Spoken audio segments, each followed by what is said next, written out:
South on 12, south on 12. Smuggling operations in South Texas frequently involve high-speed chases, Vehicle 1050. vehicle crashes, There's bodies inside the cab. and life-threatening situations that endanger both migrants and the public. 50. On March 4th, 2025, Texas DPS Troopers attempted to pull over a vehicle in Brownsville, Here we go, switching over. but the driver, later identified as a suspected human smuggler, had no intentions of stopping. Instead, he hit the gas, leading officers on a high-speed pursuit, dangerously veering into oncoming traffic, putting innocent lives in jeopardy.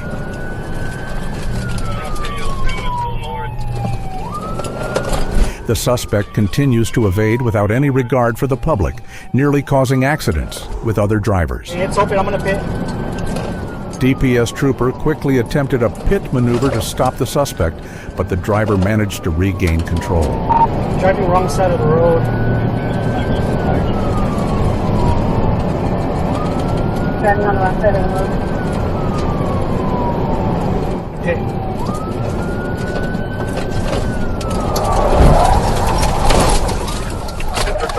A second attempt successfully spun the vehicle out, but the smuggler was determined to escape and continued evading.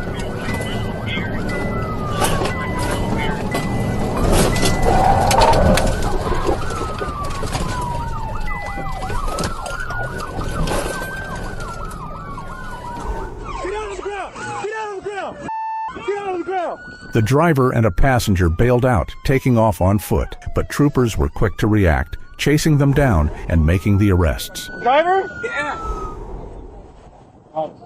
Sí, sola ahí. Sentada. Sentada. Siéntese ahí. El suelo. Hasta abajo. Usted también, man. Súbase. Levántese. Siéntese ahí también contra el carro. Troopers referred 5 unauthorized migrants from Venezuela and Mexico to the U.S. Border Patrol. The local driver and passenger now face multiple felony charges, including evading arrest, smuggling of persons with the likelihood of serious injury, and the driver is also charged with aggravated assault with a deadly weapon. This is yet another example of the ongoing efforts to combat human smuggling along the Texas border. Driving wrong side of the road. Thank you for watching.